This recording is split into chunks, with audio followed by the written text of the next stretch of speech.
Welcome back to Half the Battle. I'm your host, as always, Daniel Levy. Today, we're going to be talking about UFC Vegas 37, Anthony Smith versus Ryan Spann. And it's going down tomorrow in Las Vegas, Nevada. You got the number 7 ranked Anthony Smith taking on the number 13th ranked Ryan Spann. And it's always a fun fight when either of these two get in there. We got a lot to talk about, guys. So obviously, I'm going to break down this whole card start to finish, do the whole bit, mention my sponsors, whatnot. But first, I want to talk to you guys. First, I want to tell y'all what's been going on, man. So a lot of y'all have been wondering, where's Half the Battle been? What you've been up to? All that stuff. Dude, I got hit with the Rona, man, and it fucked my ass up.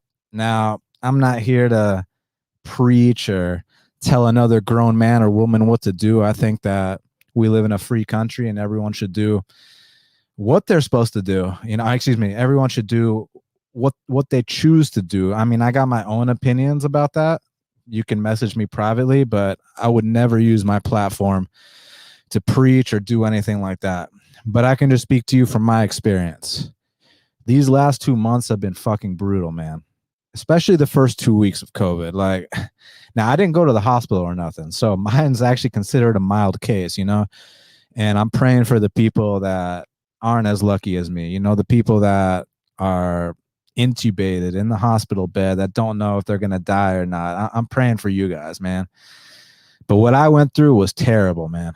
Like 5 straight days of just laying on my floor questioning, am I going to die? Like, what the fuck is going on? I'm not trying to be dramatic. This is just, I'm a pretty confident, strong, and prideful individual. So for it to happen to me, a guy who trains jujitsu every single day, a guy who, I eat clean, I do all the right things, for it to happen to me, it's like eye-opening. So take care of yourselves out there. Now, with that being said, obviously I'm not sick anymore, but I do have some lingering effects of what went down. And one of those lingering effects is the shortness of breath.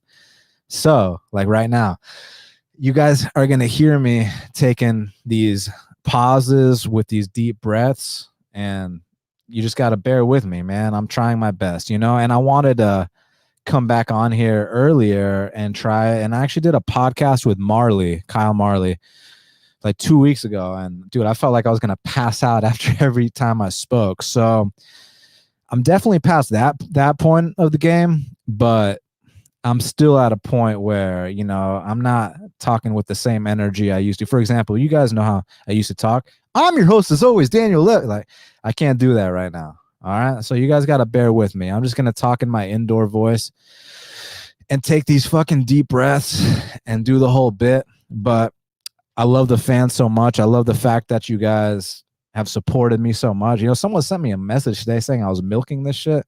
Dude, like you would never say some shit. Not to be like, oh, you would never say that to my face, but you would never fucking say that to my face, because I'd 3 fingers slap you like the bitch that you are to even imply that I would milk something like this. I mean, being on this podcast is my passion. I love the fans so much. I love this sport so much. So don't ever try me like that. I found that extremely disrespectful. But so here we are.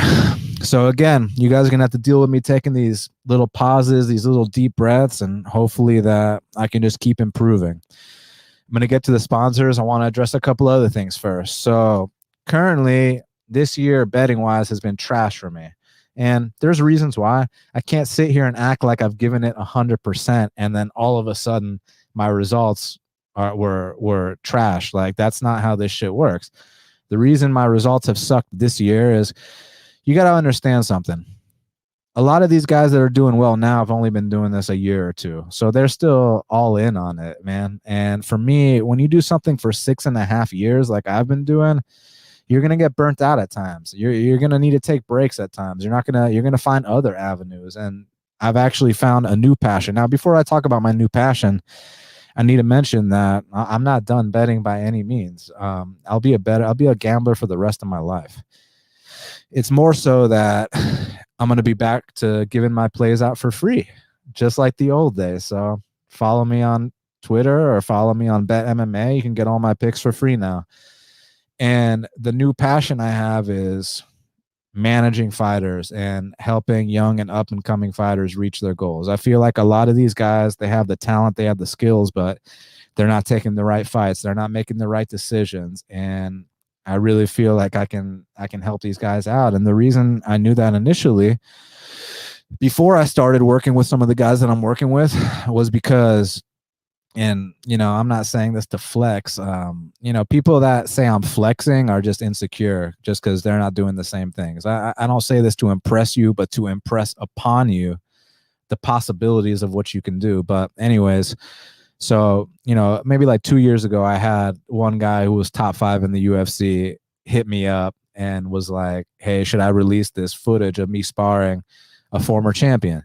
I had another guy who was top 10 in the lightweight division, always hitting me up for advice. So, when guys like that in the UFC who are doing well value my opinion, and then to take it a step further, the reason that, I'm not saying I'm Mr. Genius in terms of the fight game. I don't know it all. I'm a student of the game, but the reason that I got all in was because I started training jiu-jitsu, but then I went to a fighter gym and I started sparring all the fighters, obviously getting my fucking ass kicked, but that was my immersion into the game. Like I really wanted to learn about it. So that's why you hear me talking about a guy like Jared Gooden 3 years ago. That's why you hear me talking about guys like Robert Hale, who knocked out Nicholas Mata, who was supposed to be on this card, or guys like Nathan Williams, Jamar Whitehead, all these guys. It's because I've been training with them for years. They've been whooping my ass for years. So that's my immersion into the fight game, and these guys value my opinion. I would say that I talk to these guys more than they talk to their managers. So I feel like that's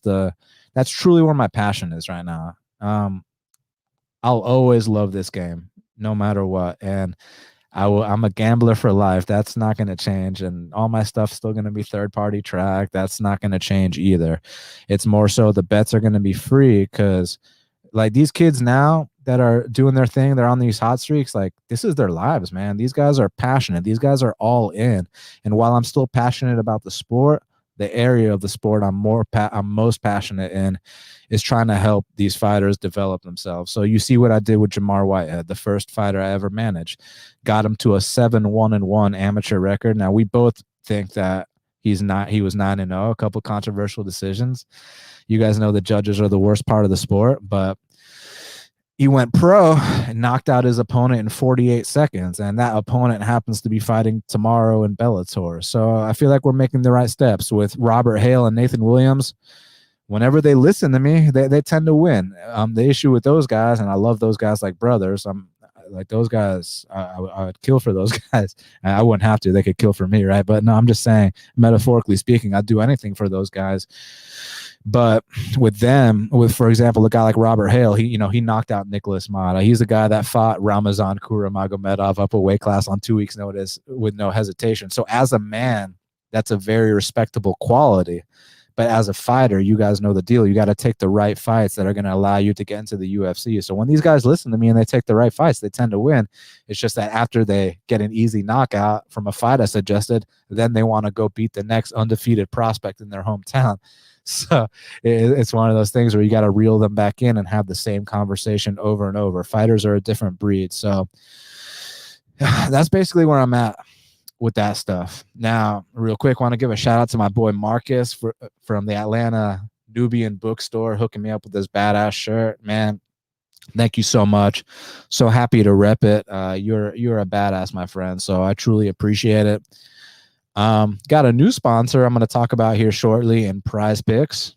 But first, you guys already know the deal. You guys know we got to talk about Manscaped real quick. So going to plug my sponsor, Manscaped. Going to break down the whole car start to finish. Going to tell you about my new sponsor, Prize Picks. And I'm down to do a fan Q&A. You guys can ask me anything you want.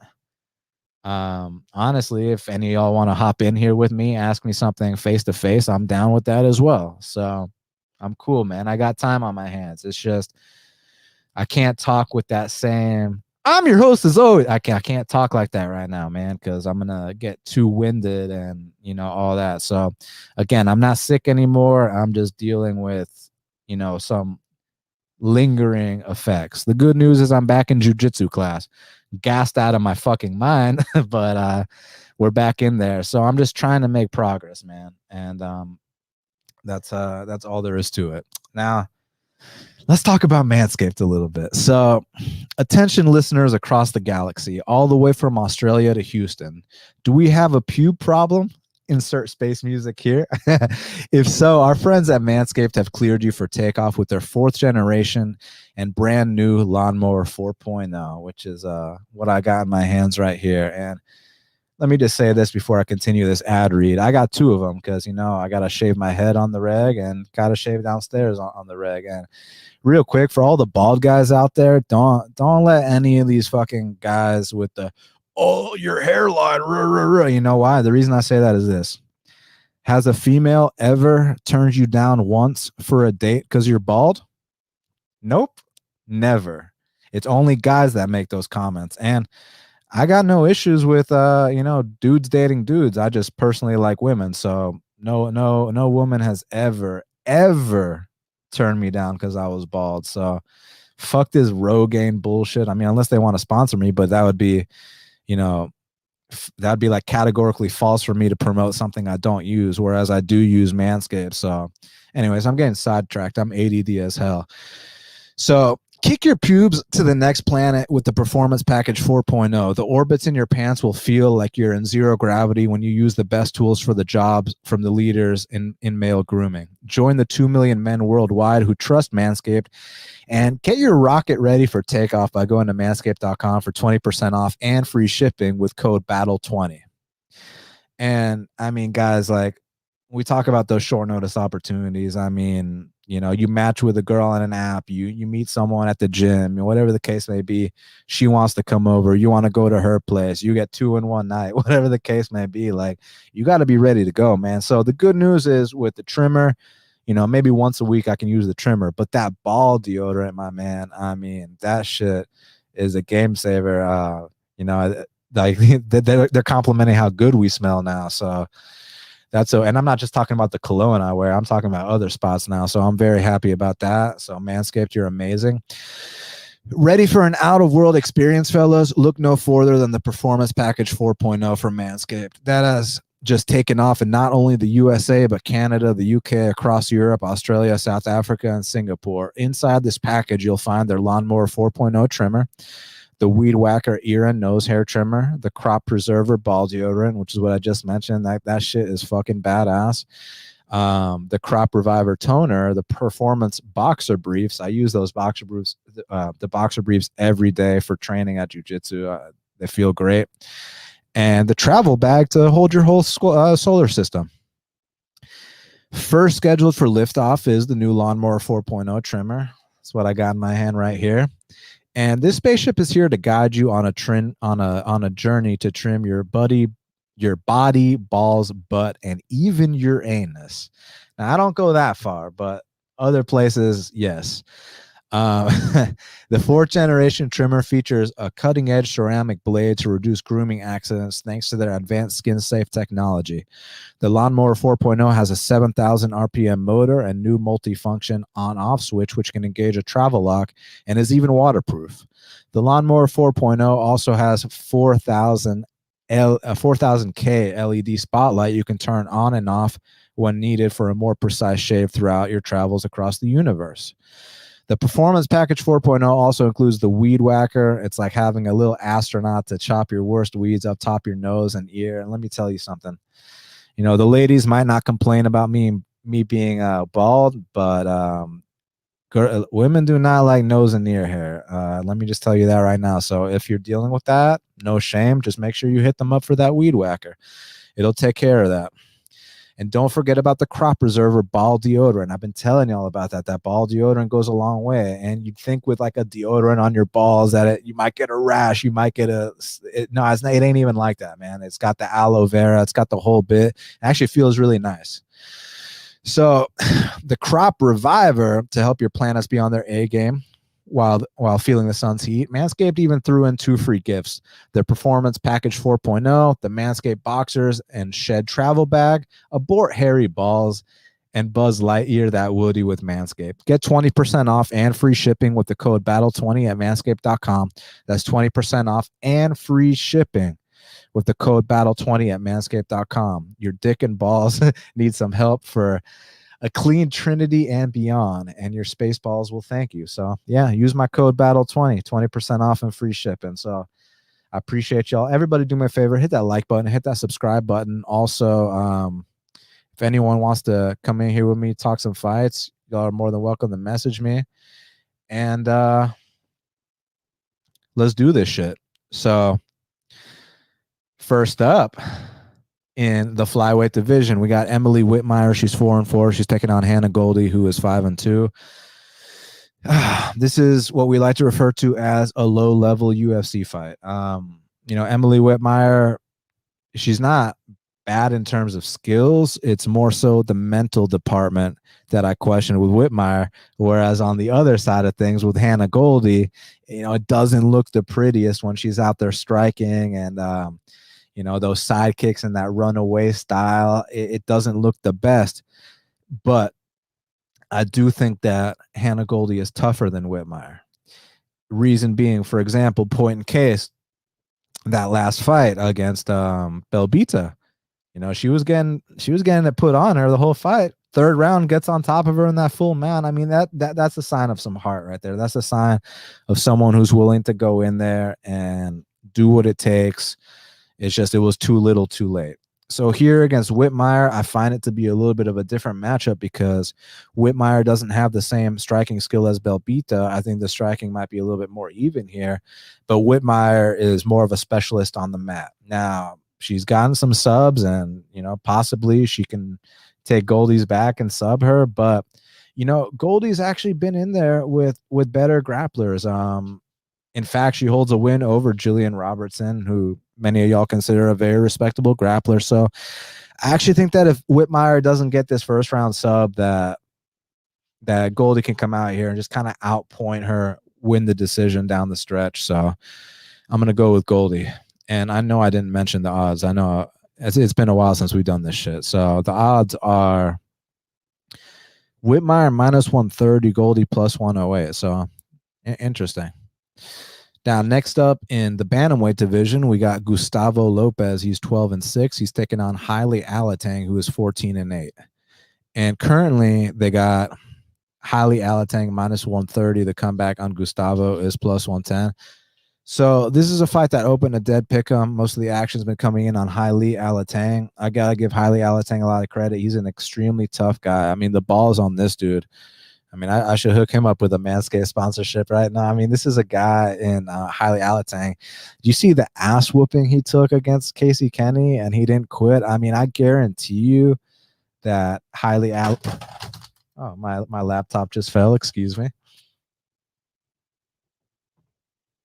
I guarantee you that Heili Alateng was shitting blood for at least a week after that Casey Kenny fight with the kind of kicks that he was taking.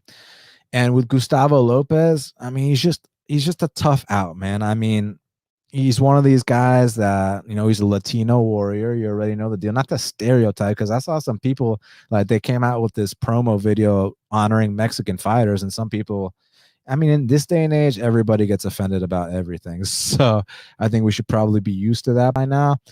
But man, I like the heart on this kid, and I think that being known for heart is not a bad thing. I mean, the Mexican warriors can take a whooping and keep pushing forward. Now, granted, are there some, dudes like Canelo or Yair Rodriguez who, they don't necessarily get their asses whooped up front. They kind of are phenoms in their own right, of course, but there is that reputation of the Mexican fighters just being so damn tough and durable.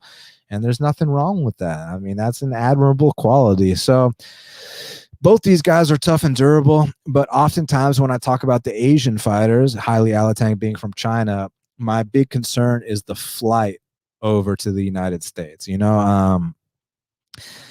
That flight will drain you, man. I mean, and these guys don't perform at their optimal level as a result of that flight. So maybe someone can correct me and let me know if Heili Alateng did this camp in the United States. I'm I don't believe he did, but maybe I'm dead wrong on that. But bottom line is, I see it being a close fight. I just kind of see Gustavo Lopez kind of pulling away, landing the harder shots, being able to stuff these takedowns, and just winning a competitive decision. So give me Gustavo Lopez for the dub. Now, next up in the welterweight division, we got Impa Kasanganay. He's 9-1. He's taking on Carlston Harris, who is 16-4. And currently, they got Impa Kasanganay minus 118.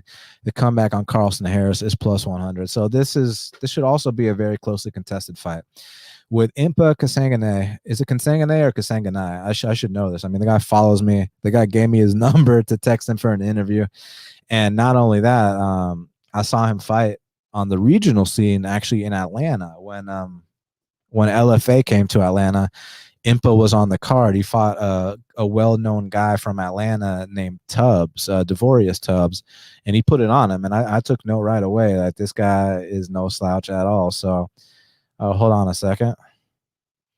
My boy Matt Drucker says Alateng was at fight ready this camp. So, that changes a lot. So now he doesn't have to get acclimated. So now it comes down to skills. So that makes it interesting. I agree with the opening line. I think it's minus 110 a piece, but, kind of dog or pass now. But, I mean, if you got a strong read, by all means. But fight ready, I'll tell you one thing about them. They get their fighters right. That's for damn sure. So they do different kinds of – it's not just traditional strength and conditioning. It's like explosiveness. They got it down to a science. They track every single things that I don't even know the half of, and I'm not qualified to talk about. But those guys are geniuses over there, and the things they do. So yeah, let's see if he looks any different there. But back to Impa and Carlston. So I often talk about the African fighters, you just cannot count out a guy from Africa, and someone might be like, oh, that's so stereotypical. I'm like, dude, look at Francis Ngannou, dude, look at Razak Al Hassan. On any given day, the fighters from Africa just possess a different kind of power that you don't find anywhere else. Hold on a second. ¿Dónde diablos está Shaq? Estoy cansado de esta mierda y toda la inconsistencia de este espectáculo. I'm sorry you feel that way, Steven. I mean, I don't know if you heard, but I've been on death's doorstep, been feeling terrible, man. So I've been doing my thing, man, and I'm back now. Shaq's my brother. Shaq can go live at any point he wants. No one's stopping Shaq from doing anything. So, I mean, you're more than welcome to exit the room. Adios, amigo. Hasta luego. You know what I'm saying, brother? But I appreciate you being here. But yeah, Shaq's my brother. But right now, you got me. So either deal with it or don't. It's not a big deal. And you can come on the screen right now, talk Spanish. I'll talk back to you. Bet you didn't know I knew some Spanish, did you, buddy? But I'm so ADD that I'll even respond to shit like that. So back to Impa and Carlston. So I was talking about the African fighters, how you just cannot count. There's just something different about that African power, but I was mistaken. I was under the impression that Carlston Harris was from Ghana. He's actually from Guyana, which is in South America. So it's something completely different. My boy Aldo giving me some props. Dan, good Spanish comprehension. Oh, y'all don't know a lot about me. I know that I got this personality and stuff, but y'all gotta understand I'm a well-rounded individual. What if I were to tell you that that Spanish was my first language? What if I were to tell you that I'm a first-generation American? What if I were to tell you that my mom's Mexican? So don't ever judge a book by its cover is all I gotta say about that. And if Steven wants to come out here, my mom is half Mexican. Interesting, Steven. So she was born in Mexico. Her mom was born in Mexico. Her mom's mom was born in Mexico. So it's not her that's half Mexican. It's me that's half Mexican, Steven. So cállate la boca, puta. But anyways, yeah, Chris is saying he's from Guyana. Exactly, Guyana in South America. So I initially thought that Carlston Harris was from Ghana. It's not Ghana, it's Guyana, so South America. So it's a different story. But anyways, back to how he fights. I mean, this is a very experienced guy who he's paid his dues on his regional scene. He's got a nasty Darce choke and Anaconda choke. And again, he's the guy that paid his dues before he got to the UFC. My boy said, meant to say you were, and you love Pastor. Steven, ya sabes que, I love my El Pastor tacos, my man. You know how we get down around here, my friend. But anyways, you got to stop distracting me. We'll do a fan Q&A soon. Or like I said, if you want to come in here side by side, talk to me, let me know what the deal is. Let's go, man. I mean, hit me with anything. Talk about the year I've been having. Talk about whatever. I don't give a shit. Let's go. I got nothing to hide. You know what I'm saying? One thing about me is I'm the real deal. I'm an honest, direct individual. So, that's what you're going to get with me. But I do respect the fact that Carlston Harris, has been paying those dues for years, man. He's a strong physical guy. He's been through the ups and downs in the sport, and not to mention that Darce and the Anaconda series he has is absolutely awesome. Impa, on the other hand, like I was saying, I've been scouting this guy for a long time. I saw him fight in Atlanta against Devorius Tubbs at the Coca-Cola Roxy, actually down the street from where the Braves play for LFA. And I took note right away. And even though he's only had 10 pro fights, I do feel like Impa Kasanganay is wise beyond his years, because normally I talk about guys with 10 fights or less. They're going to be making these big leaps every fight. And I truly feel that way about Impa Kasanganay. He's a very physical guy. And one thing that really stands out about Impa is the mindset with this guy. I mean, this guy is mentally sharp. I mean, did you see the way that he responded to the Buckley knockout? It's almost like I feel like I don't even need to talk about that, because normally when someone faces a knockout like that, you want to talk about how it was life-changing. You want to talk about how are they going to rebound. Well, if anyone can rebound, it's Impa Kasanganay, man. I mean, he's a very mentally sharp individual, and he's got a lot of mental fortitude, and he's a guy that you can count on to bounce back. So now I just see this being an even fight. I see it being a kind of a coin flip where I edge Impa. I just don't exactly have a read for how it's going to go down. I kind of see two bulls locking horns. I'd be very surprised if Carlston was able to get off on that Darce or Anaconda series against Impa. So, but I've seen crazier things happen before. So it's tough. But then again, if it's a close fight, like I think it might be, then you got to deal with Adelaide Bird. Y'all been seeing my Adelaide Bird memes? I know y'all like those. So yeah, so I see it being a close fight. I'm going to lean with Impa via close decision, but not sitting here saying that that's a lock by any means, but should be a great fight. Now, next up in the flyweight division, we got Erin Blanchfield. She's 6-1. She's taking on Sarah Alpar, who is 9-5. And currently, they got Erin Blanchfield minus 390. The comeback on Sarah Alpar is plus 310. So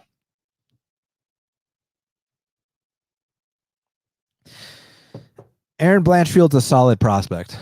And again, back to the conversation about 10 fights or less, right?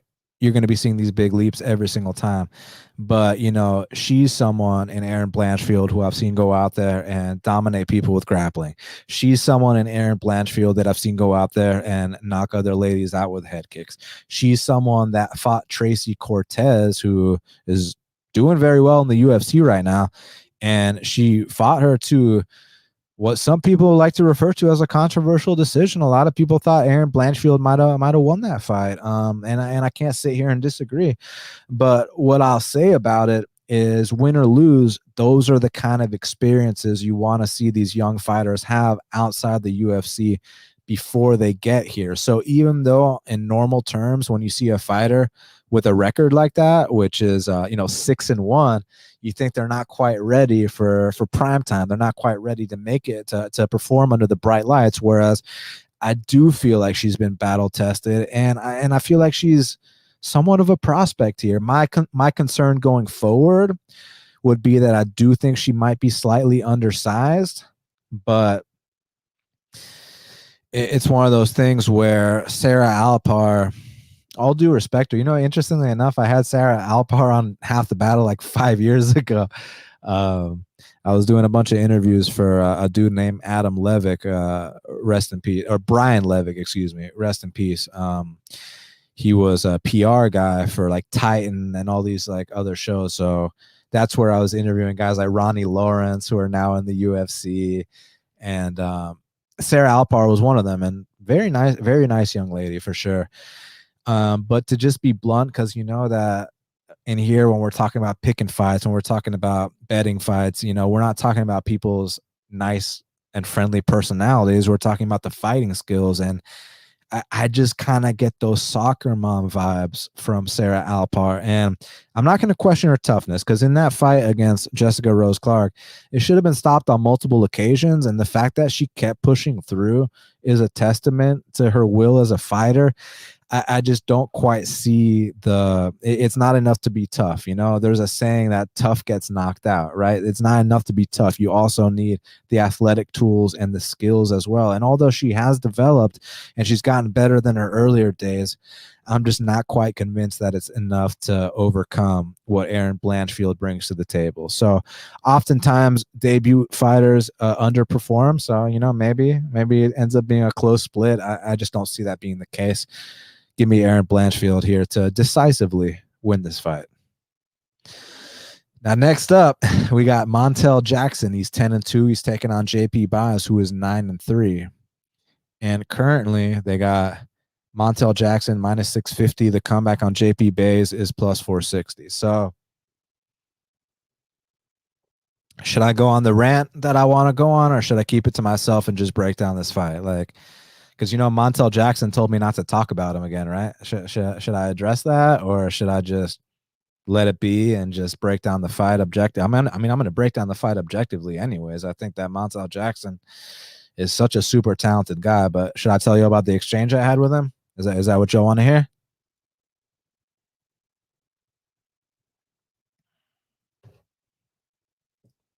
Dan should have been JP's manager here. Well, speaking of JP's manager, him and his girl left Safe Saud from Fortis MMA. So, on one hand, Cheyenne, his girlfriend, or wife, excuse me, they left Safe Saud, which Safe Saud, I know he's got a code of loyalty. I know he took that to heart that they left. But she did get that head kick, and she did get a 50K bonus. So, on one hand, you can say she did the right thing, but on the other hand, let's see how this plays out long term. That's when we'll really know if she made the right decision. So as a result, JP also left Safe Saud, who I think is one of the best coaches in the game. So let's address this Montel Jackson thing. How many times have you guys heard me go on the show and talk about how I think that Montel Jackson has the skills to be a future world champion, how I think he is that damn talented, how I've even compared him to champions like John Jones, and I know I'm saying champion Aljamain Sterling, but let's put our, let's put the Peter Yan thing aside for 1 second, and let's act like the Peter Yan fight never happened. Aljamain Sterling was still out here beating Corey Sandhagen, beating Cody Stamann, beating all these tough guys. So no matter what my opinion is on the whole Peter Yan situation, Aljamain Sterling is still, in my opinion, the #1 contender or #2 ranked contender at that division. I just personally think Peter Yan's the champ, but that's a separate story. Aljamain Sterling's still a hell of a fighter, and John Jones is the GOAT, or one of them. So I've always referred to Montel Jackson as a guy who's got the physical tools, got the skills. I mean, I think that if the mental caught up with the physical, that this guy could go all the way. So I know sometimes we come here on Half the Battle And listen, this is not just breaking down fights. This is entertainment as well. We're here to put on a show for you guys. We're here to entertain you. You can go hear all these other shows and they can regurgitate UFCstats.com. They can bore you with their monotone voices. Like there's hundreds of those shows. But if you truly want to be entertained, but also get that insider info, you guys know exactly where to come. And you know where to come for years because we've been here a long ass time. And we're actually involved in this game. I'm actually involved in this game. I'm actually working with fighters on the reg. But anyways, so I commented on something that Montel Jackson posted on his Instagram. Montel Jackson accused me of making assumptions and stereotyping. Now, for me to make stereotypes, for me to make stereotypes, my mom is Mexican. My dad is Romanian. I'm a first generation American. My co-host is black. Like, and it's funny because it's like when you in this day and age, if you bring up that you have black friends, it's like, oh, I have black friends. Like it's like you're that guy that's like making excuses. It's like tomorrow I'm going to a surprise birthday party where I'm going to be the only white guy there. Like, do you think that there's a racist bone in my body? Like, there's not. And like Dr. King said, it's about the content of your character.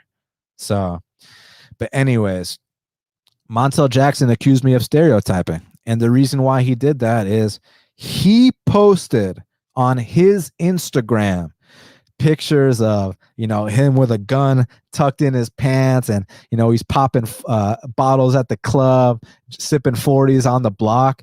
And I simply mentioned that on the show. I'm not making anything up. I'm not making up assumptions. I'm just bringing up what I saw you post on your social media. You have a choice what you want to post on your social media, dude. I didn't tell you to post that. And I don't have an issue with you posting that. Do you, man? Live your life. But the reason I bring that stuff up is because I was questioning and, I made a little funny comment and, I like to be sarcastic. I said, do you want to be a fighter or do you want to be a gangbanger? And I understand that specific line probably got to him. He probably found that disrespectful. I get it, man. Maybe I should have chosen some different words, but I thought it was a pretty funny line. I think the fans were entertained. So he told me not to talk about him. Now, let me ask you something, Montel. I'm the guy that's been saying that you have the potential and the talent to be a future world champion. I'm the guy that said you have all the skills. What are you going to do when some of these other outlets don't recognize that talent and skill you have? What are you going to do if they see some of those pictures and they shit all over you and don't give you any credit? How are you going to react to that? Because if you're reacting to the guy that said you have the potential to be a future world champion like that, then dude, like I think you need to focus on some other things, my man. But all that being said, he can be partying at the club all he wants. I still think he's going to beat JP Bays. Now I got to give JP Bays a lot of credit, man, because even though he lost his debut, there was something I liked about it. He was very composed in there. He was very relaxed in there. He ended up getting caught with some big shots and went down. But it didn't look like he was like flustered by the moment or anything. He seemed very focused on his mission and in tune with what was going on. He just didn't have the goods. And I don't think he's got the goods here, but he does have somewhat of a path to victory with the wrestling. And that's not because Montel Jackson has a weakness wrestling. He actually doesn't, despite what the numbers say, despite it saying Brett Johns taking him down 100 times and Ricky Simone taking him down 100 times. I think it's like a thing where it's like, if you watch the Brett Johns fight, he comes out there first round, drops Brett Johns, does whatever he wants to Brett Johns. Second and third kind of takes his foot off the gas, and it wasn't about Brett Johns putting it on him. Brett Johns didn't land like any strikes. Brett Johns just humped his leg, man, and I just expect better from Montel. Maybe that's why I'm so critical and harsh on him, because I expect big things from this guy. I see top 5 potential. Will he live up to that potential? That's a different story, but I think that the guy has the goods, man. And, we don't even need to talk about how he's got hands bigger than Francis Ngannou, how he's got the longest reach in the division. Like, I don't care about that. The guy's got the skills. And in certain matchups, it don't matter if he's drinking 40s at the club on the block or, popping bottles at the club. It don't matter. Like, and I think this is one of those fights where it won't matter. But down the line, and who knows, maybe he cleaned things up. Maybe he's out here training his ass off, because I did see something about him training with Speed of Sport. Do you guys remember when BJ Penn went on that insane run when he fought Florian, when he fought Diego Sanchez, when he was training with the Marinovich brothers? And also when RDA fought Pettis, like just the different kind of explosiveness those fighters had at that time. I am under the impression that Montel may be training with guys like that. So regardless of what he's doing outside the cage, I think he gets past this opponent. But we're talking about minus like 700, or minus 650. So I would just kind of chill out and maybe try to look for other ways to tackle this fight, whether it's the under, whether it's the inside distance. And, I used to give guys a lot of shit for playing props. And the reason why is because back in the day, you could only get down like $10 on these props. And dudes would act like they were, oh, I'm up 30 units. And it's like, yeah, with $10 bets. But now with the legalization of sports betting, places like FanDuel and DraftKings Sportsbooks, now those limits are increased. So now you can actually get down real money on props. So times have changed big time. So just throwing that out there. My pick is Montel Jackson to finish JP Bays. Just don't, take your foot off the gas and get grinded. That's really the thing here. All right. So real quick, I want to talk about my other sponsor, my newest sponsor, which is Prize Picks. So let me pull up the whole thing. They sent me some pretty badass shit.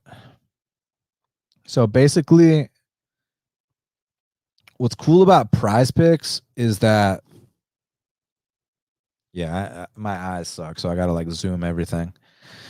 What's cool about Prize Picks is that you guys already know all the fantasy sports, avenues or outlets that you can use, right? And what's cool about those places is like, you create your lineup of 6 fighters or whatever the case may be and hope that shit goes right.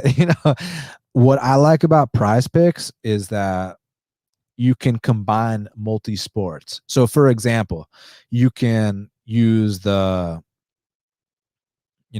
can take the over on Patrick Mahomes and you can combine it with Max Holloway, right? So they're kind of revolutionizing how you play fantasy sports.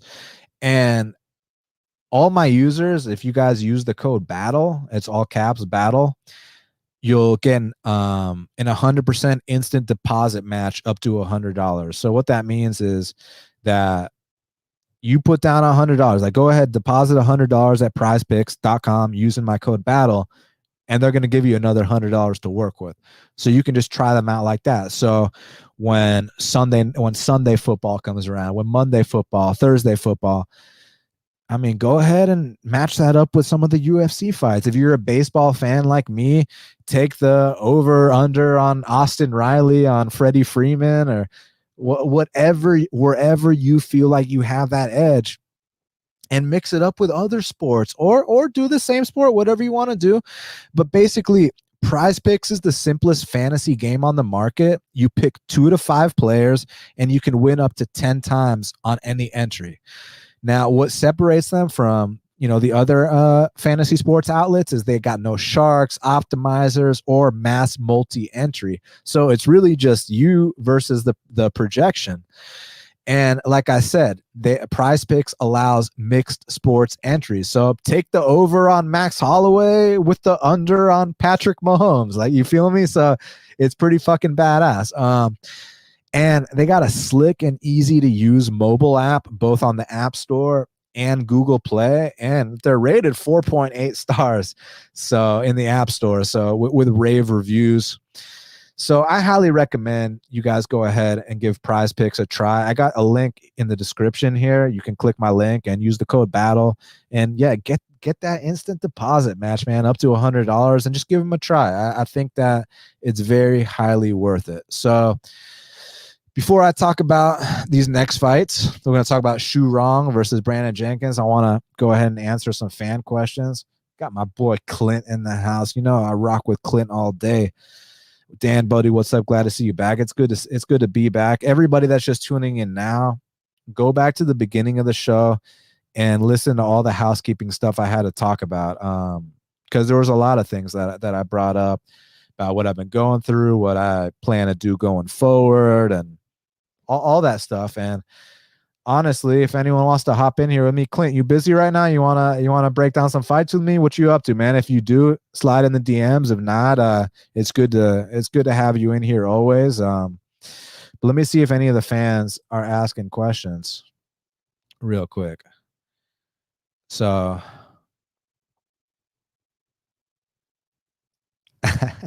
Mystic Sosa said he didn't know Iwan Cutelaba was a guest host. I appreciate the compliment, my man.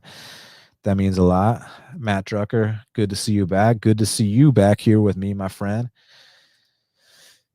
Um, Monk MMA addict says, glad you're well enough to be back. Good health moving forward. Thank you so much, man. I'm already feeling better just being here, man. It feels so good to talk with you guys.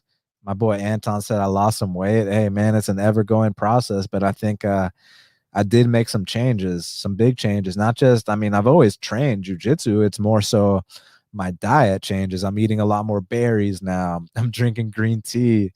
I stopped smoking weed, so I don't get the munchies anymore. And for all the stoners out there, don't think that I'm anti-weed now or anything. Trust me, I'm all for legalization, knock you out. For me, it was more so a thing where the last few times I did it, it just didn't have the same effect on me that it used to. So it was just time for me personally to put it down, and I feel a lot better. But y'all do you, man. You know what I'm saying?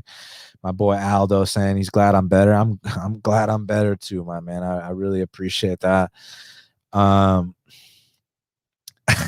Chris said I need some horse dewormer. That's funny as fuck, man.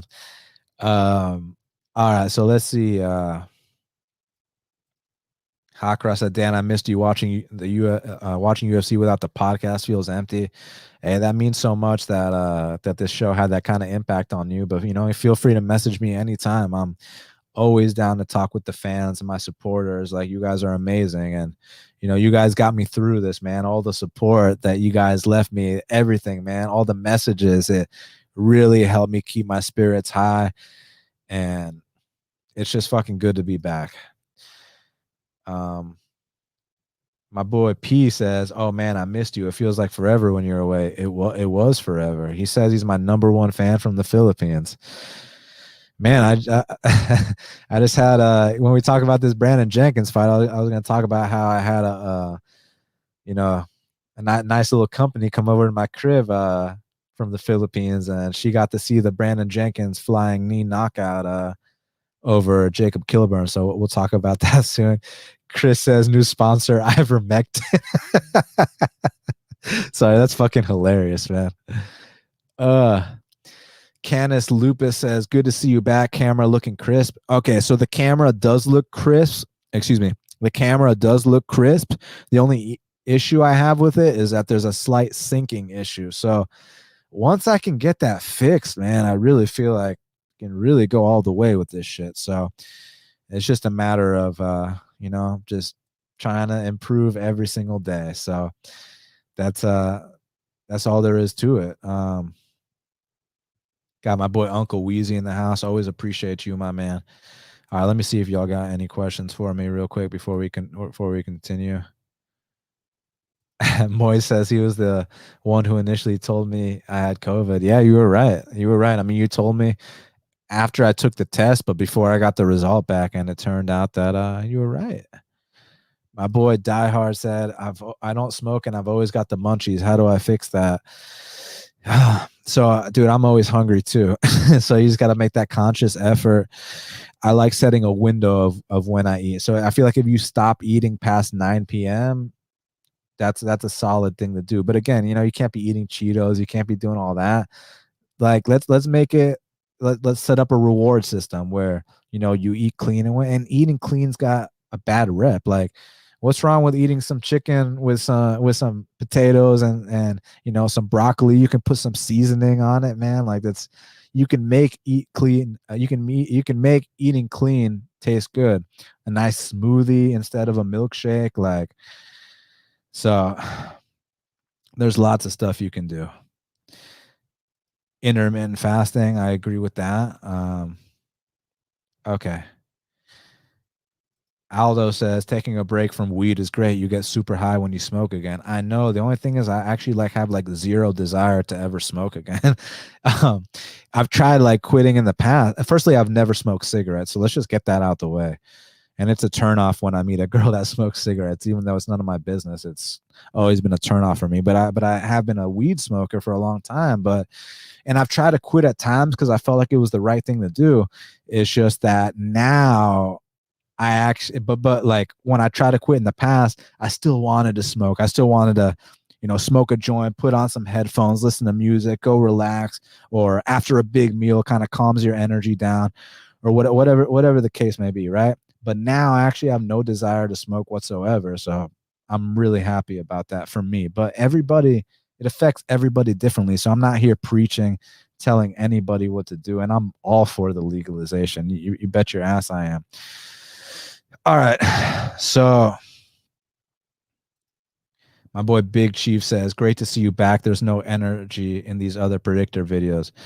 I appreciate the compliment. My boy Clint's got great energy though. So you gotta give him some credit, man. I fuck with Clint big time. I think that, obviously me and Clint got different styles, but Clint's my boy. And in addition to Clint's energy, he's just a real ass dude. So Clint is a guy that I will always have mad respect for.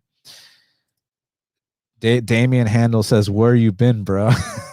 Sounds like you just got here, man. Here, scroll back to the beginning of the show, and I explain where I've been, man. I've been dealing with a lot of shit, brother.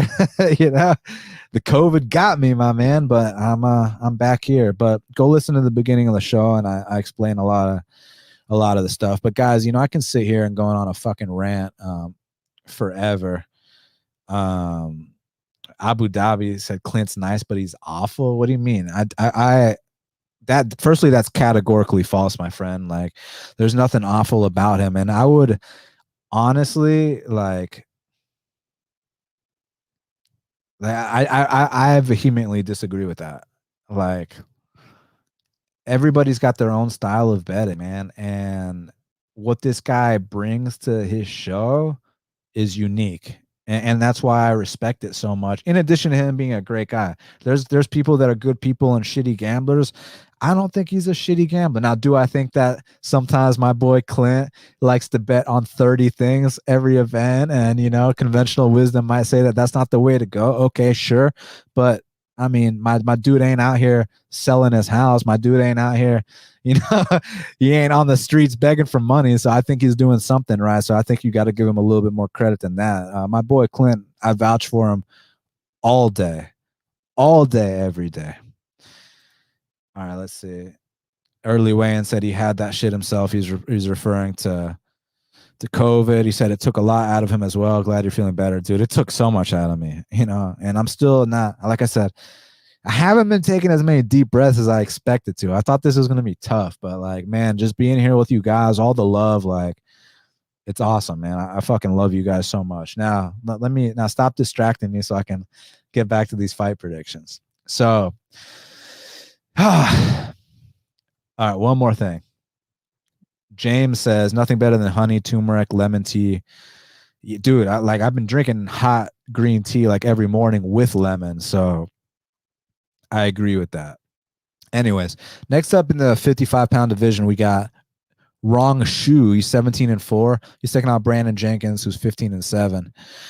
And currently, they got Shu Rong minus 350. The comeback on Brandon Jenkins is plus 260. So right away, I think this line is very wide. Now, let me make another comment. So oftentimes, like I said, you guys are going to hear me repeat myself. When I talk about the Asian fighters, my biggest criticism when they're fighting over here in the States is that flight takes so much out of you.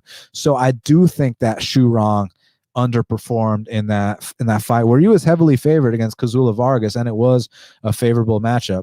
And everyone's saying Rong Shu. Look it up. That's actually how you pronounce his name. Like, that's literally, ask Anik. Anik is the pronunciation king. You pronounce this guy's name Rong Shu. So, and by listening to half the battle as long as you have, that I'm one of the guys that doesn't fuck up fight pronunciation. So let's just leave it at that.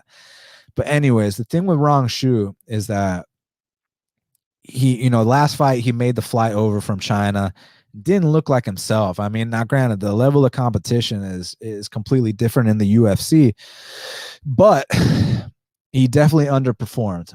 Now, was it due to the flight? Was it due to the level of competition? I don't know. Kazula Vargas, all due respect, I do think that was a favorable matchup. But this time, Rong Shu actually did the camp at ATT in Florida, so the flight ain't gonna be an issue here. So now we might be able to see the kind of flashy finisher that we saw on that Asian regional scene. So that's what I'm looking forward to finding out about, because on one hand, you can make an argument that his record might have been padded, but on the other hand, he's had over 20 pro fights, so you got to give him some credit for his experience, and he handled a lot of these guys accordingly. So, I'm not ready to count this guy out. The issue I have is that he's minus 350, right? And this kid, Brandon Jenkins, he's an opportunistic finisher. So while maybe I agree that Rong Shu should be minus 175, minus 200 at most, and he comes out here, gets a first round finish, and everything I'm saying, throw it out the window, right? Throw it by the wayside, as my boy Nate Williams likes to say. So it's tough. So Brandon Jenkins, my first time being exposed to him. So I had an Asian girl over at my place, and the way my place is set up is I got 2 TVs in my man cave / living room. One TV I have to watch the fights. The other TV I have to watch the Braves game. Now, if I have a lady coming over, the way I do it is I have one TV with Netflix, and the specific thing I watch, take note, gentlemen, is Planet Earth or Our Planet. Like, that is the perfect background, not noise, but just background TV to have on when you're sitting down, drinking some wine, chilling out. And then on the other TV, I got the fights or the Braves game on. So it's like the best compromise ever, and you never have to hear any bullshit about changing the channel or whatever. But anyways, chick was over at the crib that night, and I always pay attention to a Jacob Kilburn fight, reason being that my friends I referred to earlier in the show, Robert Hale and Nathan Williams, they've been calling out Jacob Kilburn for years. They think that's a very favorable matchup, and Jacob Kilburn has somewhat of a name on his regional scene. But Jacob Kilburn turned down those fights, of course, and very, very, very smart of you to do so, Jacob. But anyways, this kid Brandon Jenkins goes out here and flying knee KOs him. So I'm like, okay, all right, I'm taking note. And now he just got signed to the UFC. So listen, this is another guy that's experienced. This is another guy that's had over 20 pro fights. This is another guy that's paid his dues. He's battle tested. So I think this is a dog or pass situation. Now, while I'm not confident enough to come out here and pick Brandon, picking and betting are two different things. If I were to bet a side here, I would bet Brandon Jenkins. I'm not going to lay minus 350 on Rong Shu here, but I'll pick as a pure pick Rong Shu. This is a dog or pass situation, guys. My boy Jack Scott said, Nate fighting tonight. I wish Nate was in the chat right now with us so we can't break the news yet, but let's just put it like this. So Nate was supposed to fight Chuka Willis last week in NFC. And Chuka Willis is a guy that's been in there with Sodiq Yusuff, a guy that's been in there with Hakeem Dawadu. Like, Chuka Willis is basically that journeyman that you beat on the regional scene to make it to that bigger show. So they're supposed to fight last week, and then Chuka Willis doesn't show up to the weigh-ins, and it's like such a bummer because Nate Williams is 5'11" with a 74-inch reach, and he fights at 145 pounds, right? So that weight cut's brutal, but you can view it as a blessing in disguise because Nate just got a big opportunity. I can't say what it is. I can give hints. I can't say what it is because I'll get in trouble. But he signed a contract to fight in another promotion next month, one of the bigger promotions, and he's fighting a UFC vet who was recently released. Not because the guy was losing either, for other reasons. So maybe you put 2 and 2 together, maybe not. But Nate's got a very tough fight on his hands next week, or not next week, next month. And not to, talk about a grown man's business, but he's also being compensated as if he would for a UFC debut. So I think he made the right choice. Now it's a gamble because he wins this fight and holy shit, he's on the map. He loses this fight, then he's got to go back and win a couple more because the dream is, I'm just leave it at that. I don't want to say anything else, but Nate's got a big opportunity next month against someone you all know. That's all I got to say. Now, real quick, my boy Diehard said he thought Brandon was, he thought the fight was dogger pass too. Brandon is hittable. Yeah, he is hittable, but he's just he's a tough ass kid. But he was way bigger at weigh-ins than expected. And interestingly enough, Rong Shu missed weight, which I was surprised having the full camp. And he celebrated as if he made weight. I think that he didn't understand, I don't know if he speaks English or not. But anyways, next up in the bantamweight division, we got a matchup between Pannie Kianzad. She's 15-5. She's taking on Raquel Pennington, who is 11-8. And currently, damn, we've been going over an hour. So, man, I fucking love y'all, man. Like, this has gone a lot better than I expected it to. I was thinking I was going to feel like I'm going to pass out every 5 seconds or take a bunch of deep breaths like that. But, man, y'all have been so amazing. Anyways, Rocky Pennington minus 130. Comeback on Pannie Kianzad is plus 108. So I kind of, not to be disrespectful or condescending towards Pannie Kianzad, but I do think that she is a bit of an overachiever. And what I mean by that is, man, I low-key felt like she lost that last fight to Alexis Davis. I really, but it is what it is. This is going to be another one of them closely contested fights. I just think that while they have similar skill sets, they're both kind of revolved around kind of a boxing-centric style for MMA. I think that Rocky Pennington, I think that her record is misleading. She's been in there with the best fighters on planet Earth, and she's always testing herself, man. So that counts for a lot. You can't just look at that 11-8 record and write her off. You got to look at who she's been fighting. You got to look at how she's been fighting them. So while I respect Kianzad, and she's gotten farther in the UFC than I expected. I mean, 4-fight win streak. Hey, my hat's off to you, girl. Keep doing your thing, But I'm going to go with Rocky Pennington here. Maybe a close decision. And oftentimes on close decisions, I like the dog. But on this one, I'm leaning with Rocky Pennington to win the decision here. Now, next up in the 205-pound division, we got Tafon Nchukwi. He's 5-1. He's taking on Mike Rodriguez, who's 11-6. And currently, they got Tafon Nchukwi minus 125. The comeback on Mike Rodriguez is plus 105. So I see why they call him Slow Mike. The dude, man, not trying to shit on a fighter at all because they're the ones that have the balls to step in there. And I respect anyone that's willing to, lace up those gloves and get the cage locked behind them. No matter who you are, you make that walk, you're a badass in my book. We just have to be critical at the UFC level. And Mike Rodriguez has been a massive letdown. Ever since he landed that flying knee on Contender Series, I had high hopes for this guy. Goes in there against Devin Clark. And in that Devin Clark fight, he won all the striking exchanges, but, gassed out, got pinned up against the fence, got taken down multiple times. It was kind of a letdown. But I heard an interview with him after that fight, and he was saying that, I didn't even have a strength and conditioning program for that, so I'm going to be much better next time.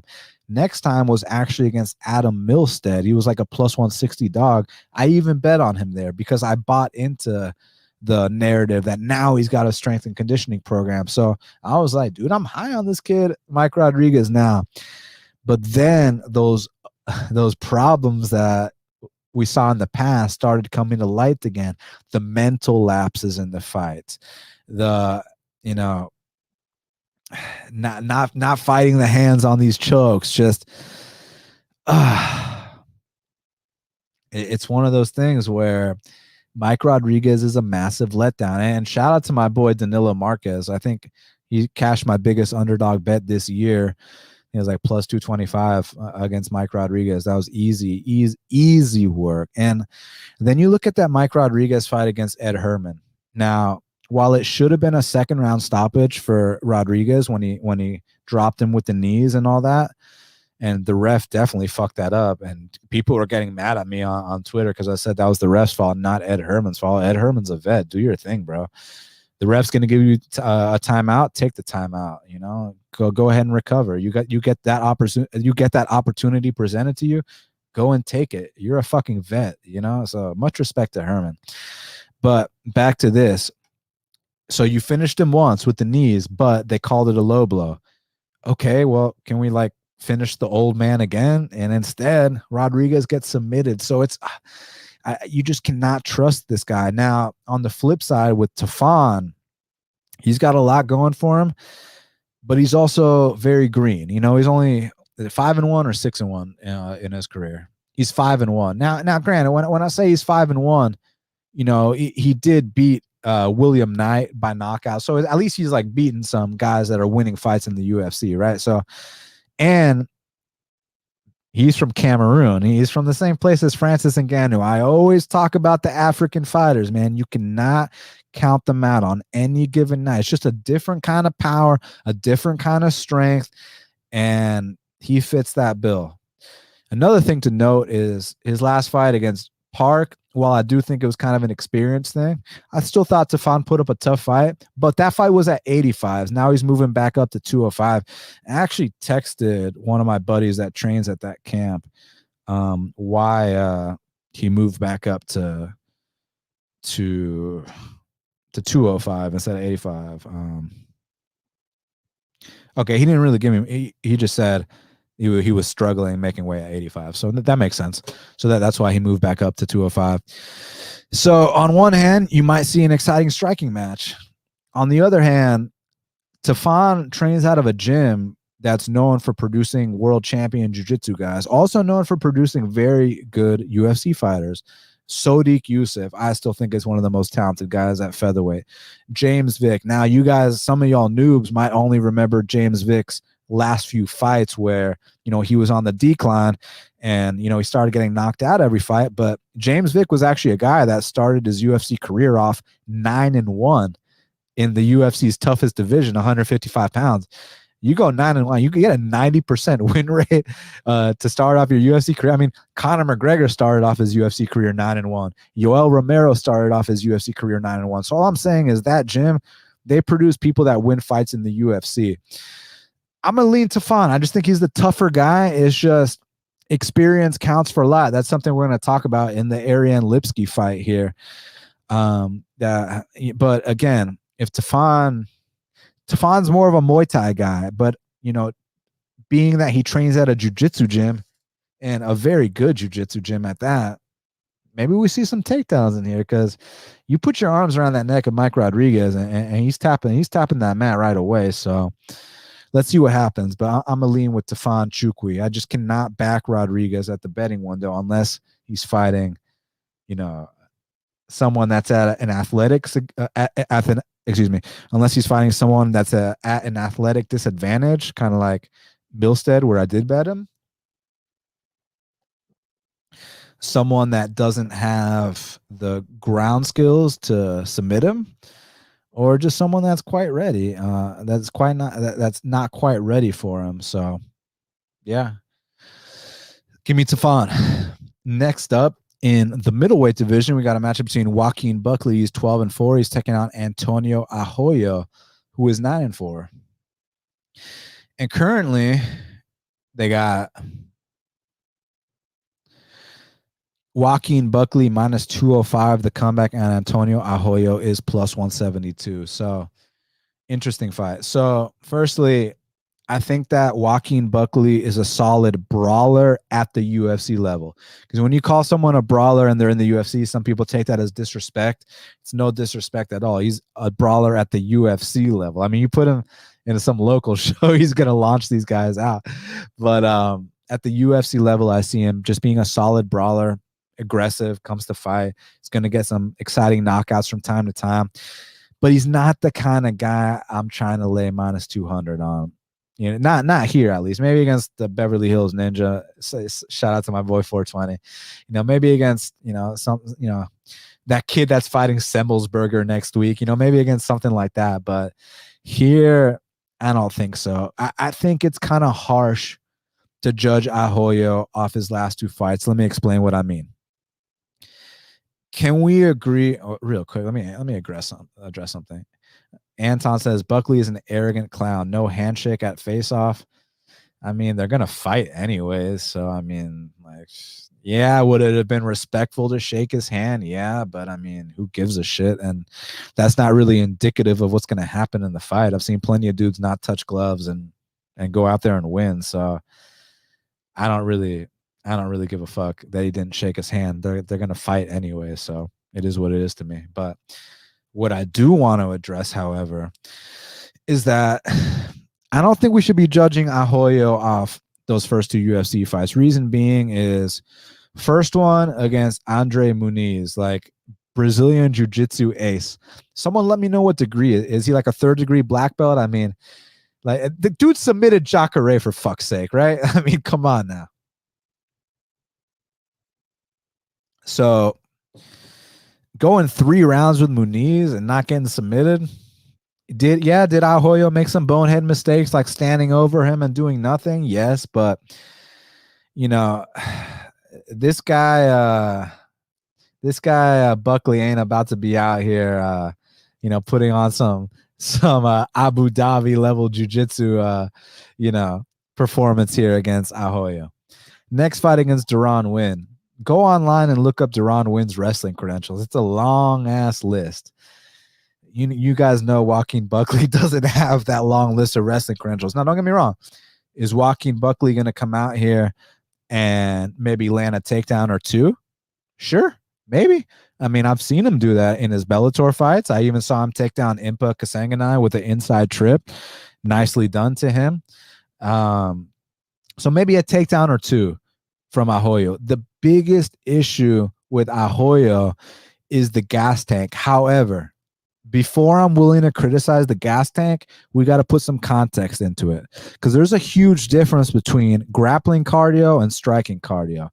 Now, if Buckley decides to put on them wrestling shoes and make him work and, you know, takedown after takedown attempt, this and that, then maybe we can get, or he can get Arroyo to that fatigue state where Arroyo kind of becomes useless. I just kind of see this being a different kind of fight. I just kind of see these two banging, and, you know, it's easy to say that, oh, because Alessio Di Chirico knocked him out with a head kick, therefore Arroyo will. But let me say this. It's not just Di Chirico that had success with head kicks. I've seen, because Buckley is a shorter fighter for that weight class, he's 5'9" at middleweight, the head kicks are more availably open there, right? And Arroyo is a big kicker. He's a long man for the division. Now, the only argument, or another argument you can make, is that maybe Arroyo is cutting too much weight, because he's a massive individual. So maybe Arroyo truly belongs at 205. That's something yet to be determined.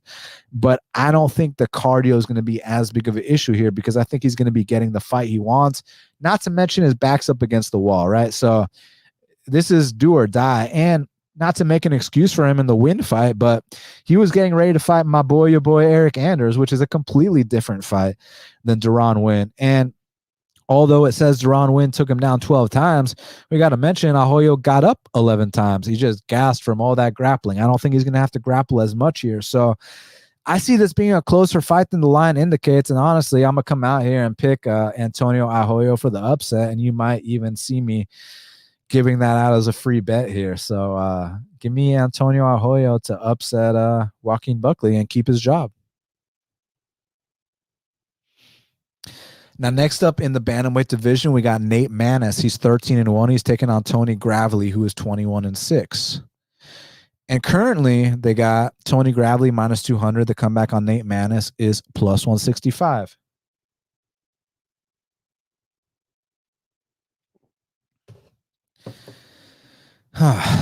So basically, what I think about Nate Maness, there's nothing flashy about Nate Maness' style. There's nothing that's really going to make you ooh and ah. He's just kind of solid, right? The striking average, the grappling is average. He does have good size for the division. He's 5'10". That's pretty damn tall in that weight class. Takedown defense is decent. Get up game is decent. He's just decent. As my boy Shaq would like to say, he's aight. He ain't bad at all. He's just solid. Whereas Gravely is a specialist when it comes to the grappling, and even though he's been submitted a bunch of times, you got to take into consideration this guy's got like what, a 25 fight. Let me check how many fights he has. Excuse me, he's got a 27 fight sample size. So, when you're primarily a grappler and you're fighting the guys he's fighting, you're going to get submitted from time to time. Not convinced that happens here. So I do think that Gravely is going to have a lot of grappling success. Here's my big concern, guys. Did y'all see that fight between Tony Gravely and De Freitas? Can we all agree that that was a pretty damn clear win for excuse me. Can we all agree that the De Freitas fight was a pretty damn clear win for Tony Gravely? Yet one judge scores that fight for De Freitas. The judges really scare me because we're dealing with judges that they don't understand grappling. They don't understand leg kicks. They have no idea what they're looking at. It's old senior citizens, and no disrespect to I respect my elders. You guys know that. But when it comes to this sport, if you don't know what you're watching, then, I mean, come on, man. And for someone to score that fight for De Freitas, that just gives me pause. That just makes me so worried that, like, well, how's Adelaide Bird going to fuck this one up? And then all it takes is one more judge to not understand what they're watching, and Maness gets the decision. And to take it a step further, didn't a lot of you guys think that Maness lost his fight to Johnny Munoz, who's also a grappler, right? So I got Gravely, man. It's just these judges, you got to be careful. So I'd say proceed with caution there. Now, next up in the lightweight division, we got Christos Giagos. He's 19-8. He's taking on Arman Tsarukyan, who is 16-2. And currently, they got Arman Tsarukyan minus 800. The comeback on Christos Giagos is plus 550. Now, look, do I think that Arman Tsarukyan is going to win this fight? Yes, I do. But, and I do pick against Christos a lot, but, like, I think Christos can maybe make it competitive for like 5 minutes until he gasses out. And from there, you kind of see that takedown clinic happening. So there's two sides of the coin or two arguments that I like to talk about, like with a minus 800, right? On one hand, it's like, when you're talking about a minus 800, like, don't you expect like that first round finish, that first round rear naked choke, that first round ground and pound stoppage? Or are you cool with minus 800 and just going out there and winning a 30-26? So that's, a debate that I'm willing to have, right? Like, I'm not sure. I guess both are viable. Look, I think Arman's winning this fight. That's the bottom line. It's just, excuse me. It's just minus 800, man. Like, I'm good. I'm good sitting back passing. DraftKings wise, or I shouldn't be talking about them. I should be talking about prize picks. Let's talk about over-unders and prize picks. But look, on you know how like on the UFC broadcast, they can't mention Bellator. They always say in another organization. So on another fantasy outlet, Arman Tsarukyan's only scored over 100 points one time, which was against Matt Frivola, who's a guy I got a ton of respect for. I mean, Frivola is so tough. But just factually speaking, tons of guys have landed over 100 have landed over 100 points against Matt Frivola. So, it's one of those things where that's not too surprising. But is it a sign that the young kid is starting to develop, starting to mature, and now we're going to see that breakthrough performance in the UFC? Definitely a possibility, because Christos, strong guy, and he can land takedowns too. I just don't think he will here. So give me Arman Tsarukyan. Not sure if it's a finish or a decision, but I am sure about him winning this fight. So give me Arman Tsarukyan for the dub.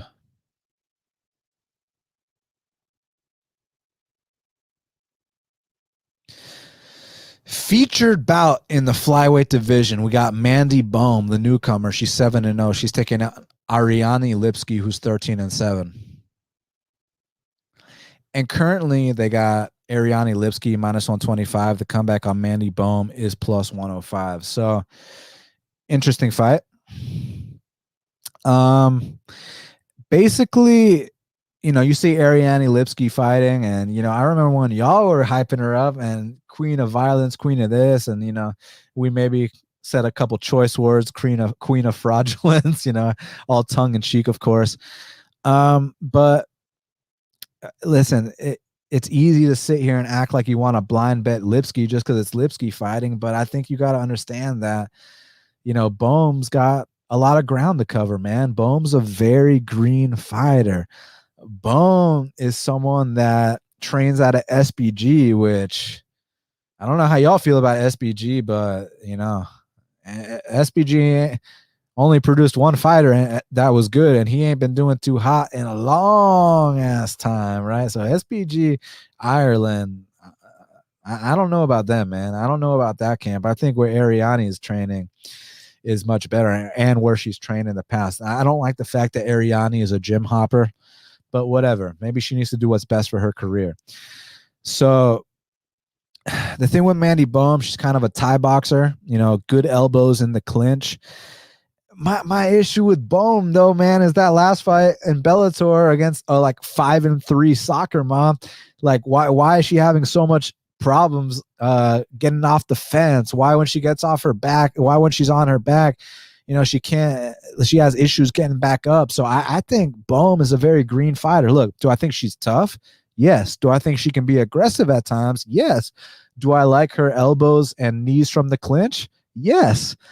But I'm not quite sure if that's enough at the UFC level. Now, of course, we can't ignore the fact that Lipski lost in the exact same way twice in a row.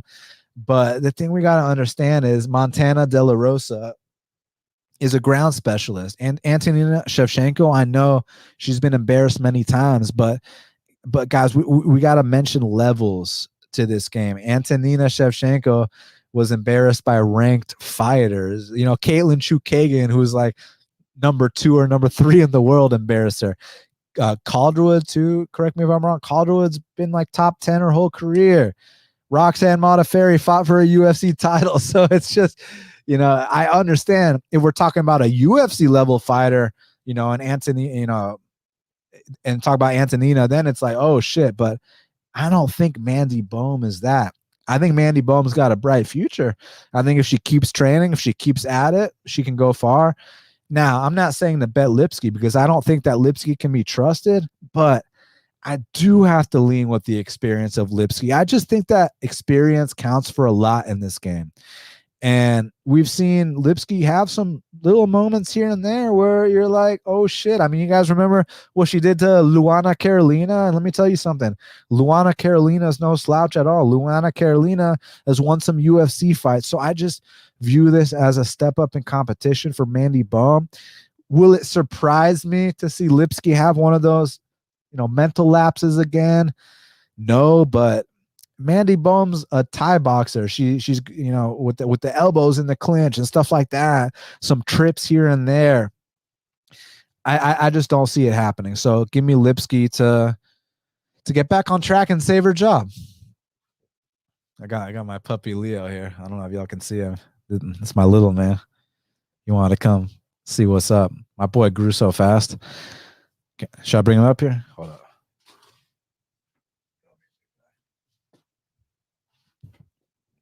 on. That's my boy right there. How fucking cute is this guy? Is he not adorable? This is Leo. My boy is he was born on Valentine's Day, so 6 or 7 months. I don't know. Y'all do the math. All right. Co-main event of the evening. We got Iwan Cutelaba. He's 15-6-1. He's taking on Devin Brown Bear Clark, who is 12-5. And currently they got Iwan Cutelaba minus 150. The comeback on Devin Clark is plus 125. So, another interesting fight. I mean, conventional wisdom says that Iwan Cutelaba is going to come out here and knock this dude's head into the fifth row. It's just Iwan Cutelaba ain't exactly the most trustworthy. Now, not that Devin Clark is. Devin Clark is a chinny spaz. He's also a chinny spaz that dropped Alexander Rakic twice. I also expected him to get launched against Alonzo Menefield, and he won that fight. So he surprised me. He's got a better UFC record than Iwan Cutelaba. Not that that matters. That doesn't matter here. I just, what's interesting is I see a lot of fantasy players. They love to fade guys that are first round or bust, but for some reason, they never mention Iwan Cutelaba as being a first round or bust guy. And I kind of view him as that, man. And not saying that he can't win the fight past the first round here. All I know is that this goes past round one, and that's where I start to get worried, because Clark probably does have the better cardio. It's just Clark ain't, Clark ain't the brightest. I mean, I'm not talking about, I don't know if he's a smart guy outside the cage or this or that, but in fight decision making, like Clark is a spaz. His chin straight up in the air. He can't take the best shot. Leaves himself open to submissions. I mean, but he's athletic, he's explosive, he hits hard, and he can wrestle, and he's got decent cardio. So there is a path to victory for Devin Clark. It's just that, is he going to be conscious to get to that point? I don't think so, man. Let me see where this line opened, just out of curiosity. What was Vegas thinking? Oh shit. So Vegas actually said a pick 'em with a slight lean on Devin Clark. Wow. So either they're way off, or maybe they're on to something. Like they think that Iwan's going to gas out here. And I mean, how many times have we seen Iwan gas out? Over and over and over. So, and I also have not a bias against Clark. I just tend to pick against him like every fight, or almost every fight, right? You want to know something funny? Don't tell anybody this. Remember when Jan Blachowicz was like on like that big skid where he like lost like 4 out of 5 or something, and they were about to cut him, and he fought Devin Clark? I think I might have even picked Devin Clark there. Don't tell anybody about that. But yeah, so give me Iwan Cutelaba first round knockout. But goes past the first round. Y'all live betters. Let's see what that live line is looking like. Main event of the evening in the 205-pound division. We got Anthony Lionheart Smith. He's 35-16. He's taking on Ryan Spann, who's 19-16. And currently, they got Anthony Smith minus 170. The comeback on Ryan Spann is plus 145. So this is one of those fights that's very interesting too, because it's a 5-round fight, main event, of course, and that makes me side more towards Smith. Like I see it kind of like this. I think Ryan Spann is super talented. I think that he's got good hands. I think he's got good entries to his takedowns. I think he's a physical specimen. I think he's got a nasty guillotine. Like, I think that Ryan Spann is a super talented guy. I got 2 issues with Ryan Spann. First issue is I think he's a head case. Now, I don't know the guy personally, but like, why are your social media accounts private, dude? Like, you can't take the heat. Like, you're in the public light, man. Like, just brush off what all these haters say. Like, who gives a fuck, man? I'm like, I was gonna say you got more followers than me. Let me see if that's even true, man. Because hold on a second.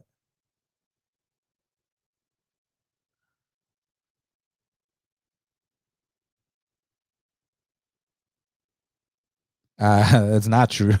I got more than thrice the followers as Ryan Spann, so never mind. But I'm just saying, man, Ryan, he definitely has more Instagram followers than me, though, right? Right? Let's see that. And Twitter, he doesn't. But let's see what he's working with on Instagram. Hold on. And I'm bringing this up for a specific reason, so just give me a sec.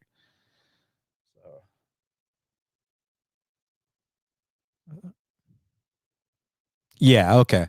So close to about the same followers on Instagram. I got way more than him on Twitter. But all in all, he's got more followers than me. He's a UFC main event fighter. He's a bigger name than I am. And it's like, dude, you're putting your social media accounts on private. Like, you can't take this criticism, and I happened to get in before he made a shit private, and he's writing these long paragraphs. I just think the guy's a head case, and you don't want to see that. The other thing and I bring that up because Lionheart Smith, Lionheart. I mean, that dude don't quit for nothing. Look at even the fights he loses against Glover. I mean, he was ready to let his teeth get knocked out, and the ref had to stop that. Anthony Smith wasn't willing to quit for anything. Anyways, the other thing I got to bring up about Ryan Spann, and someone explained this to me, and no other shows mention this, just like they tend not to mention a lot of the things I bring up. But so Ryan Spann's been knocked out 3 times. Now, I'm sure every show's mentioned that. But what they haven't mentioned is, how come Ryan Spann has been knocked out 3 times the exact same way? And what that exact same way is, Ryan Spann's been knocked out on a takedown attempt 3 times. Not once, not twice, thrice. And there's been other fights, for example, the Sam Alvey fight where, Ryan Spann's walking out. He's rapping to his music. He's acting like the fight's been won before it even started. First round goes great. And then I think in either the second or third round, he goes on a takedown attempt on Sam Alvey. And, those Travis Brown elbows start coming down, and you can hear Coach Safe like, Ryan, get out of there, because they know that that's the spot that I have no explanation for it. Like, maybe one of y'all know why. Why has Ryan Spann been knocked out 3 times on takedown attempts? So what I think is going to happen is, I think Ryan Spann's going to come out here and do his thing until he gets knocked out for the 4th time on a takedown attempt. So, yeah, it's one of those things. But betting wise, it's like, I don't like laying chalk on comeback guys, which is kind of what Anthony Smith is, right? So Anthony Smith is more of a guy I'd rather bet at a dog price. Like if you took him in the +3 something against Gustafsson, I mean, that's a fantastic bet, right? But laying chalk on him could be sketchy. But then again, he's got 5 rounds to work, so that might. I personally think that behooves him unless he somehow gets finished along the way. So my prediction: Ryan Spann dominates the fight until he gets knocked out on a takedown attempt for the 4th time. Give me Anthony Smith for the win. Woo!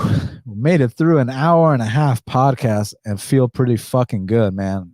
Thank you guys so much. And everybody that's just joining in now, go back to the beginning of the show so I can explain all the shit and fill y'all in, let y'all know what's really been going on.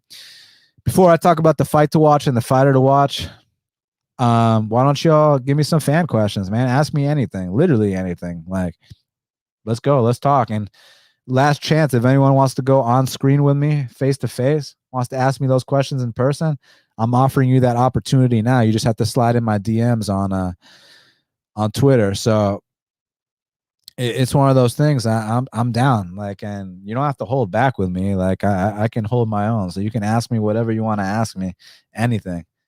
Anything, even the things I addressed earlier, something else you'd think I didn't address. Opinion on the fight, opinion on an upcoming prospect, dating advice. You know what I'm saying? What's my favorite wine of choice? I don't know. Whatever. Y'all want to talk to me? Slide in the DMs right now. This is your last chance. So I'm going to knock out the fight to watch and the fighter to watch. Give you guys a chance to get those questions piled up. I'm going to check the DMs if anyone wants to talk personally. I mean, personally, publicly, right? And then we'll take it from there. So hold on a sec. That chick I was chilling with was a Pinay. What? Hold on. Let me look up what that means really quickly, because I don't want to say anything wrong.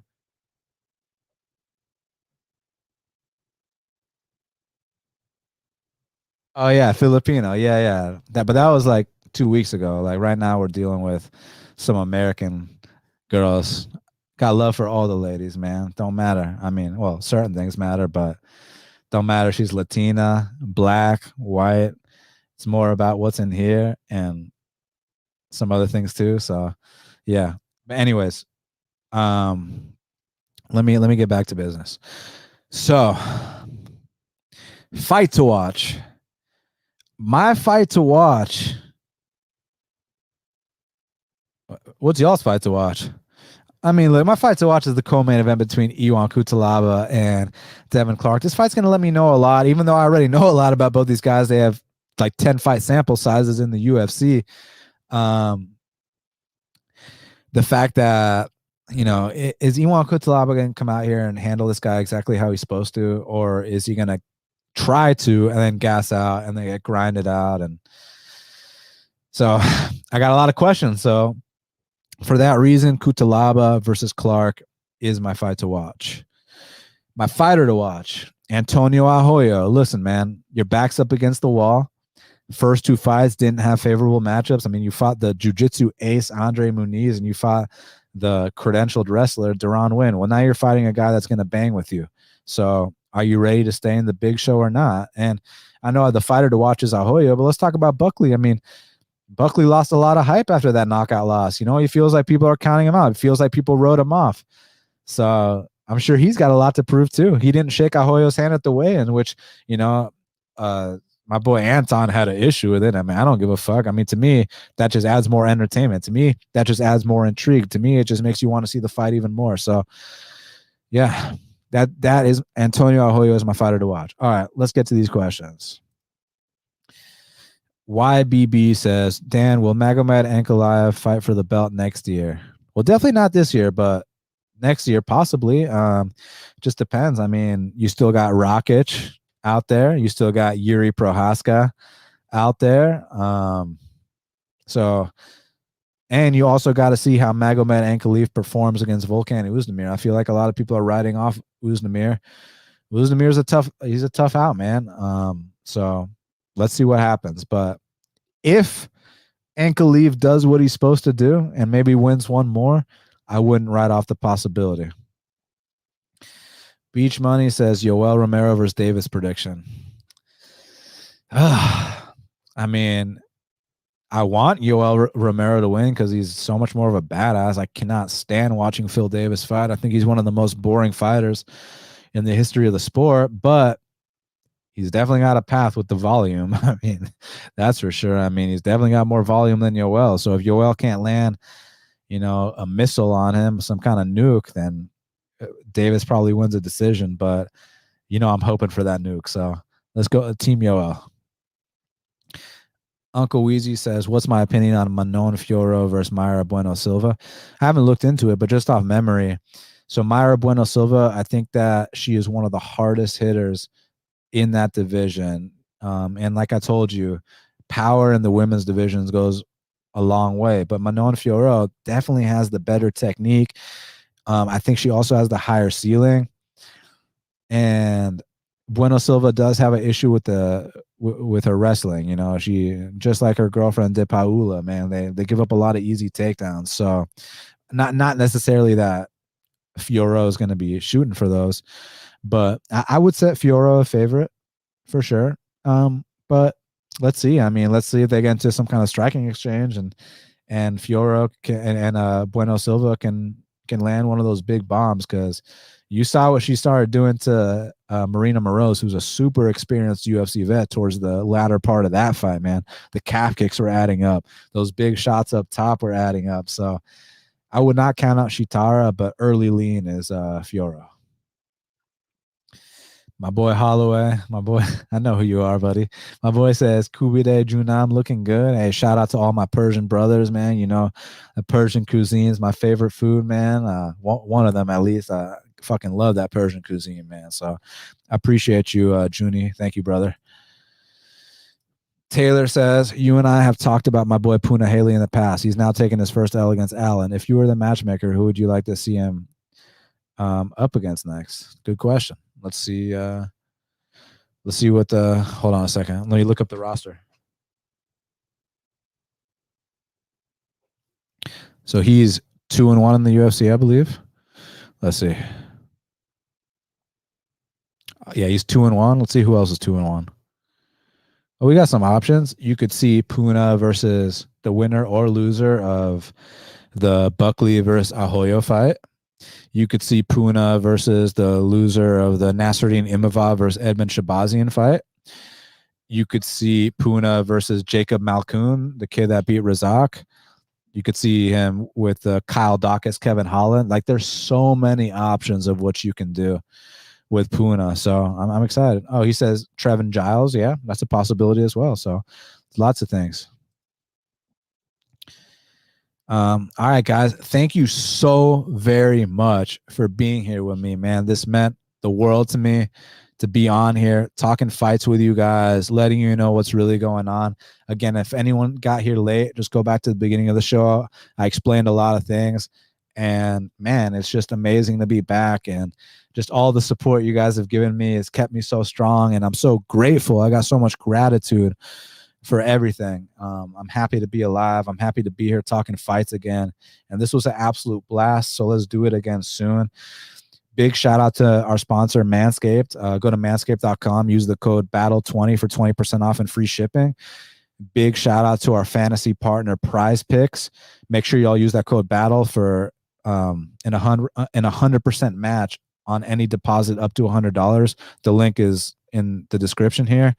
And guys, thank you very, very much. Subscribe to Half the Battle on iTunes, SoundCloud, YouTube, Stitcher, Spotify, all the places where we are available. And go ahead, do me a favor, hit the like button, hit the subscribe button. Feel free to share this episode. Let everybody know that I'm back and I'm here to stay. So thank you guys so much. And until the next time, let's cash these bets.